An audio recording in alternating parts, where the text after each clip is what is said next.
You know, I've been in this thing 25 years, and you know, over the years, we've continued to develop the program and tweak it here and there, and I guess I'd pretty much say, in a nutshell, we adhere to what we call the 20-80 rule, which would be 20% of what you do gives you 80% of your results.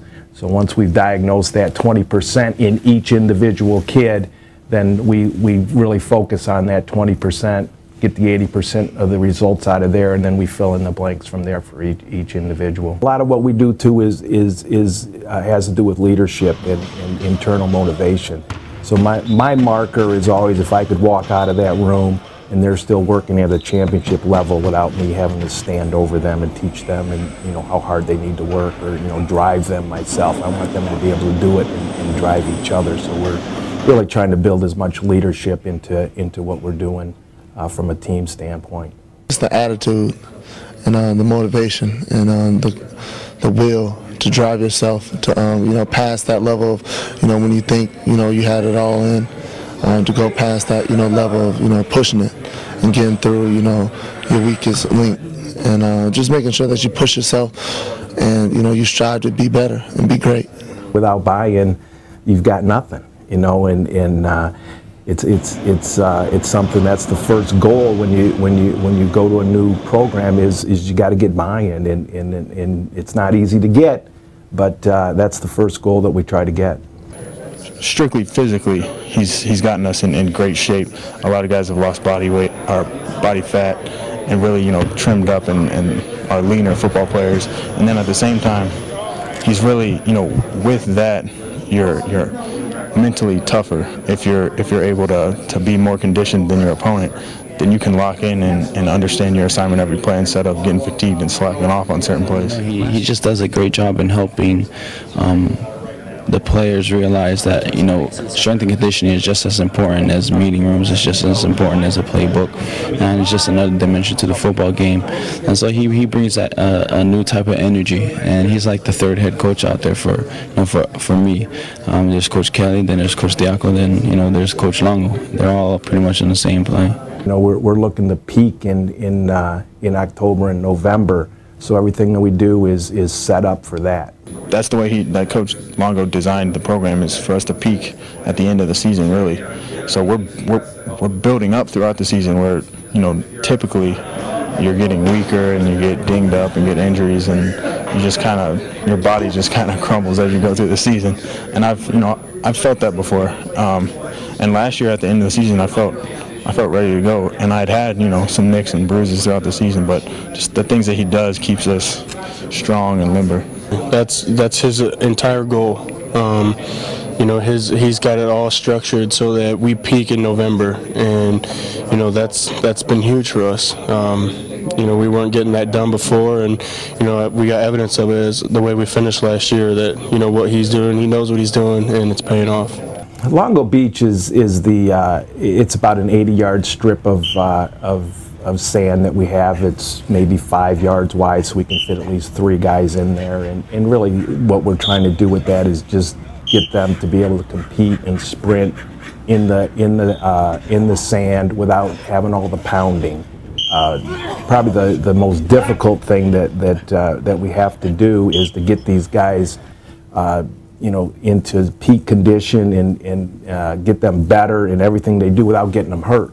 And that's just one of the ways that we use to you know, keep the pounding down, especially with those 300-pounders. I mean, I can do it all game long.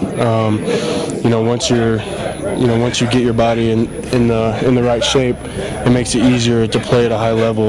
You know, more than just, you know, 1 series or 2 series. You know, it's you know, I talked to Coach Kelly about that a little bit last year after the first game. He said, you know, you're kind of slowing down a little bit in the second half, and you know, so I kind of made that my motivation to, you know, make sure I was able to go as hard as I could the entire game. The hill is about a 50-yard straight up. It's about a 20-degree angle that we had them built that on, and again, it gives us a chance to compete, and we sprint up the hill, and kids compete when they sprint up the hill. They actually enjoy it, and they don't really realize just how much work they're doing as opposed to maybe running upstairs. So it's something we can do make very competitive. It's a speed-oriented thing, and it's a little less pressure on the hamstrings, so that we can train at a high level without having to worry too much about that.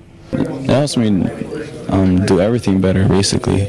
Get to the ball faster, hit harder, last longer, my stamina, and just be able to be in position to make more plays.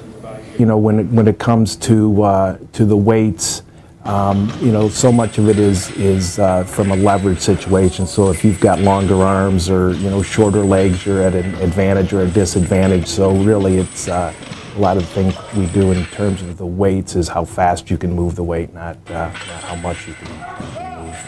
The change, what they do is they increase the weight as you get through the sticking point, so they really allow you to accelerate the weight through the full range of motion, as opposed to if you don't have the chains on, you're decelerating the weight. The guys, obviously have a year under their belt, so physically, I think they're more prepared. I know they're more prepared physically in terms of volume, how much work they can do over a certain period of time.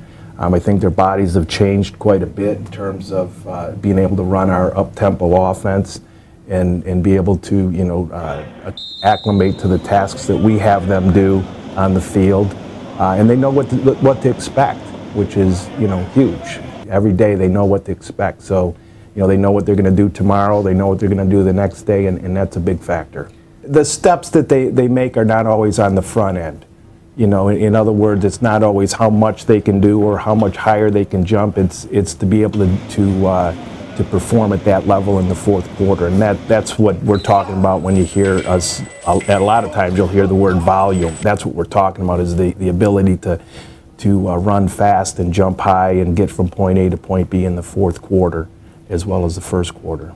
He kind of keeps us, interested in what we're doing and ready to go every day, and building us up to where we can handle, the type of offense, especially that Coach Kelly runs, a lot of plays in the game, which in turn, normally the defense has a lot of plays too. So he builds it up to where we can handle a lot of volume, a lot of sprinting and just a lot of back and forth. So we had to get good conditioning as well as being fast. What is the goal of your strength and conditioning program? Boy, broad question. We have all kinds of options to win, to help Notre Dame football win, number one. Everything we do is in one way or another, either directly or indirectly connected to winning.